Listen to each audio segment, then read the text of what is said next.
as des maisons, mais tu ne peux pas dormir dans ces maisons-là. Tu as des voitures, mais tu ne peux pas les conduire. Parce que en permanence, tu as l'impression que tu vas faire un accident grave. Tu as de beaux vêtements, mais tu ne peux pas les revêtir. Tu n'es pas en paix. Tu es angoissé. Parce que toi, tu sais ce que tu as fait. Les choses mystérieuses que tu allais accomplir à l'insu de tout le monde, dans le monde des ténèbres. Tu connais les sacrifices que tu as faits. Tu sais qui tu as sacrifié aujourd'hui. Et puis, tu es devenu riche. Alors, cette richesse-là est comme un piège pour ton âme. Tu ne te retrouves pas. Pourquoi? Parce que la Bible dit, Proverbe 10, verset 22, c'est la bénédiction de l'Éternel qui enrichit et il ne la fait suivre d'aucun chagrin. Toi, tu sais que tu es devenu riche, mais ce n'est pas la bénédiction de l'Éternel. Donc, il y a un chagrin qui est dans ton cœur. Le chagrin là est là. Tu as peur, tu es angoissé, tu n'arrives même pas à vivre comme il faut. Tu es obligé de faire tout le temps des choses pour pouvoir engloutir ce stress que tu as. Parce que les démons te poursuivent. Ils te réclament ce que tu leur as promis. Mon frère, ma soeur, ce sont des choses mystérieuses. Ce sont des choses mystérieuses. Aller vers le monde des ténèbres dans le but d'avoir de la richesse, dans le but de se marier, dans le but d'avoir une promotion, tu t'en vas vendre ton âme à Satan et tu lui seras redevable durant toute ta vie et il va demander ces choses-là à tes descendants de génération en génération. Quel est le revers de l'acte que tu as posé? Parce que dans tous les cas, il y a toujours des revers. Le retour va venir et tu vis, mais tu es angoissé. Tu vis, mais tu n'as pas la paix. Tu vis, mais tu es troublé parce que tu as fait des sacrifices. Tu as fait des sacrifices et tu te demandes à quel moment le retour de ces sacrifices-là va t'atteindre. À quel moment les inconvénients de l'acte que tu as posé vont débarquer sur ta vie pour te détruire, t'anéantir. Donc tu n'as pas la paix du cœur parce que tu as fait des sacrifices. Tu as fait des choses que toi seul connais, des choses mystérieuses. On te dit, voilà, tu fais ça, tu fais ça, tu fais ça. Et puis, on va te donner ce que tu cherches. Mais est-ce que tu as demandé le revers de la pièce?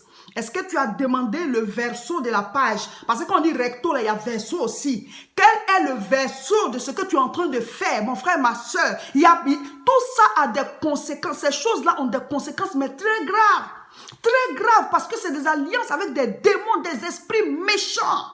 Tu veux la richesse, demande-la à Dieu. Il va te dire les principes, ce qu'il faut appliquer pour avoir la richesse. Mais tu n'auras pas à vendre quoi que ce soit. Tu n'auras pas à sacrifier quoi que ce soit. Tu n'auras pas à signer quelconque pacte et puis tu es là, ton cœur bat parce que tu te demandes le résultat de ce que tu as fait.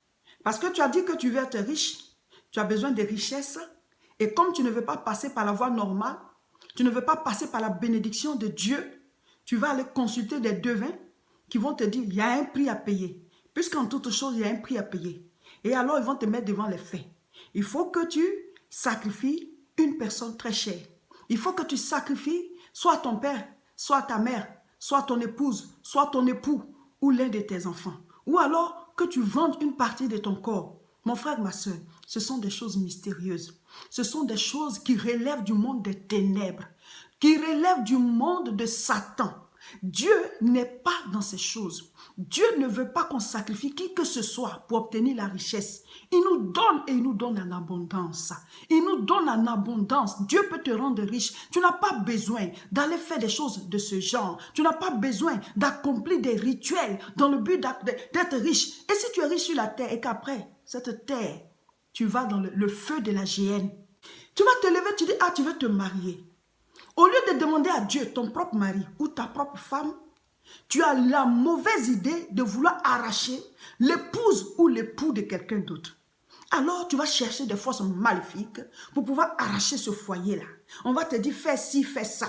Et va coucher avec le mari de ta soeur ou bien de ton ami, la femme de ton ami. En tout cas, le foyer que tu veux briser pour pouvoir arracher l'un dedans, là, va faire ceci, cela, parce que avec ce gris-gris, ça sera possible. Oui, ça sera possible, peut-être. Mais est-ce que tu sais les conséquences? Dieu est un Dieu de justice. La nuit, va au bord de l'eau, invoque tel ou tel démon des eaux, et ce démon-là va sortir pour venir te dire ce qu'il faut faire, et à partir de là, ce que tu demandes, tu vas l'avoir. Mais est-ce que tu demandes aussi quelle est la conséquence? C'est ça souvent, on ne demande pas.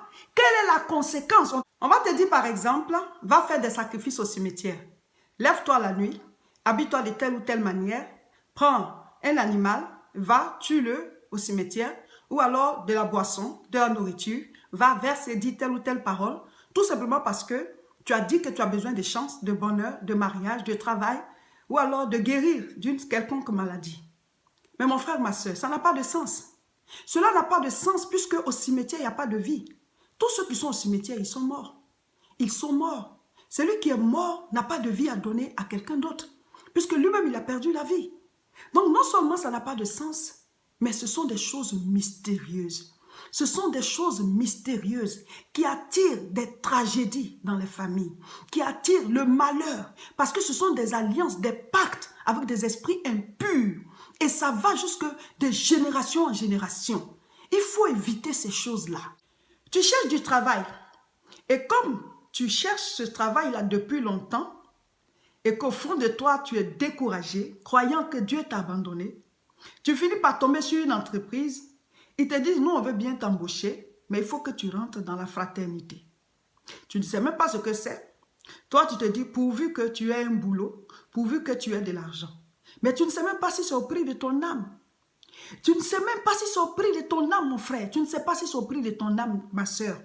Parce qu'on te dit, rentre dans la fraternité, ben, on a notre fraternité, tu en fais partie, et puis à partir de là, ben, tu vas évoluer, tu vas rapidement avoir des grades, et sur cette terre, tu pourras vraiment dominer, avoir la richesse et tout. Mais Satan ne donne rien gratuitement.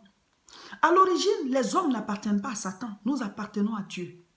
Ton Père, c'est Dieu. Il dit, quand vous priez, dites, notre Père qui est aux cieux, que ton nom soit sanctifié, que ton règne vienne, que ta volonté soit faite sur la terre comme au ciel. Donne-nous aujourd'hui notre pain quotidien. Vous pouvez continuer la prière. Dieu nous a permis de l'appeler notre Père. Donc, ton Père, c'est Dieu. Tu n'appartiens pas à Satan. Donc, Satan ne peut rien te donner gratuitement. Quand il te donne avec la main gauche, il récupère avec la main droite. Donc tu vas rentrer dans des sectes, tu vas rentrer dans des loges mystiques parce que tu veux être riche, tu veux être puissant très vite sur cette terre par orgueil ou par concurrence ou parce que telle ou telle personne t'aurait dépassé. Il faut tout faire, mais tu le fais soit au prix de ton âme ou alors tu sacrifies quelqu'un de très cher. Mon frère, ma soeur, tu vas finir tout ça. Mais l'enfer, le jugement de Dieu attend chacun de nous. Je ne dis pas que forcément, toi qui suis cette vidéo, tu commets ces choses. Mais on ne sait jamais. Quand on prêche, chacun écoute, parce que la parole de Dieu, c'est comme un miroir. Donc, chacun regarde et chacun voit la saleté qu'il y a sur lui. Quand tu écoutes cet enseignement, tu dois fouiller ta vie pour que tu puisses te repentir, demander pardon à Dieu. La Bible dit, ne vous y trompez pas. Ce qu'un homme aura semé, il le moissonnera. Tout ce que vous demandez, la gloire, l'honneur, la puissance, tout ce dont l'homme a besoin, à l'origine, Dieu nous a créés pour cela. Dieu a dit, faisons l'homme à notre image, selon notre ressemblance, et qu'il domine. Genèse chapitre 1, verset 26. Dieu nous a créés pour qu'on puisse dominer. 26, 27, vous allez lire, vous allez voir. Et après cela, Dieu a béni l'homme. Soyez féconds, multipliez, remplissez, assujettissez, dominez. Dieu nous a bénis. Donc mon frère, ma soeur, tu n'as pas besoin d'aller faire des choses mystérieuses, des choses démoniaques, aller signer des alliances, des pactes dans le but d'avoir la prospérité aujourd'hui. Et très souvent, après cela, les démons s'abattent sur la vie de ces personnes et elles finissent mal parce que tout se paye. Tout se paye. Tu n'as pas besoin. Tu n'as pas besoin que Satan te donne un coup de pouce pour que tu puisses accomplir la destinée pour laquelle Dieu t'a envoyé sur terre. À l'origine, Dieu nous a tous créés pour qu'on puisse dominer, pour qu'on puisse régner. Chacun de nous a un domaine précis dans lequel Dieu veut qu'il brille et qu'il soit une solution pour les autres. En fait, c'est cela. Tu es venu sur la terre comme la solution à un problème précis. Tu es venu sur la terre, tu es important, aussi important que chaque être humain. Parce que chacun de nous vient de Dieu. Nous sommes l'émanation, l'image de Dieu. Tu ne peux pas te rabaisser en dessous des démons. Les démons, ce sont des anges déchus. Non seulement nous sommes plus grands que les anges, parce que nous, on est enfants de Dieu. L'homme est plus grand, l'homme est supérieur aux anges. L'homme est supérieur à un ange. Les anges sont des serviteurs de Dieu. Nous, on est les enfants de Dieu. Dans une maison, le serviteur, ça dit quoi? La servante n'a pas le même niveau, n'a pas la même importance que l'enfant, le fils de la maison. Donc, tu es supérieur même aux anges. Donc, ce n'est pas, devant les démons que tu vas aller te rabaisser, mon frère. Il faut connaître qui tu es avec Dieu. Jésus dit dans Jean chapitre 10, verset 10, « Le voleur ne vient que pour dérober, égorger et détruire. Mais moi, je suis venu afin que les brebis aient la vie et qu'elles soient dans l'abondance. » Et qu'elle soit dans l'abondance. Dieu veut l'abondance pour toi. Dieu veut l'abondance pour moi. Dieu ne veut pas qu'on ait une vie juste suffisante. Dieu veut que notre coupe déborde. Parce que quand ta coupe déborde, tu peux aussi aider les autres. Dieu veut qu'on soit dans l'abondance. Dieu ne veut pas qu'on survive. Dieu veut qu'on vive, qu'on soit à l'aise, qu'on puisse manger à notre faim, qu'on s'habille bien, qu'on puisse se déplacer à la manière dont on veut, qu'on puisse avoir une vie en première classe. C'est ça le but de Dieu pour nous. Quand il a créé Adam et Ève, il les a mis dans un jardin. Quand Adam et Ève ils travaillaient, ce n'était pas pour manger. La nourriture était déjà pourvue. Ils travaillaient juste pour compléter la création. Donc mon frère, ma soeur, à l'origine, Dieu veut l'abondance pour nous. Quels que soient les actes que tu as commis, si effectivement tu décides de te repentir, de changer de vie, de demander pardon à Dieu et de revenir à lui, il dit, je ne mettrai pas dehors celui qui vient à moi. Alors il t'étend les mains. Dieu t'ouvre ses bras pour que tu retournes à lui. Mais si tu n'acceptes pas la main tendue de Dieu vers toi à travers Jésus-Christ et que tu veux continuer dans le monde des ténèbres en pratiquant ces choses mystérieuses, en continuant d'avoir des pactes avec les esprits impurs, sache que ce qu'un homme aura sémé, il le moissonnera. À la fin de toutes choses, Dieu nous jugera. Et même avant que toute chose ne prenne fin, chacun de nous a une fin. La prochaine croisade de prière au niveau de Paris-Aubervilliers, c'est le samedi 16 juin. Ce sera un temps de combat spirituel. Mon frère, ma soeur, ne reste pas chez toi. Si tu es en Europe, sois avec nous à Aubervilliers. L'adresse c'est 29 rue Sadi Carnot, 93 300. Nous y serons le samedi 16 juin à 14h30. Appelez-nous dès maintenant au 0033 7 51 51 25 16. Il y a des choses qu'on ne rate pas. Préparez-vous. Nous allons prier pour les 6 autres mois à venir. Pour me suivre régulièrement, abonnez-vous à cette chaîne. Cliquez là où il y a le doigt juste au-dessus. Et si c'est sur YouTube, cliquez sur s'abonner. Notre chaîne YouTube, c'est La Moisson TV.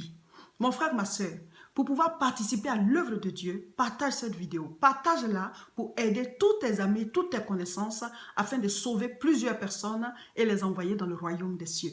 À bientôt.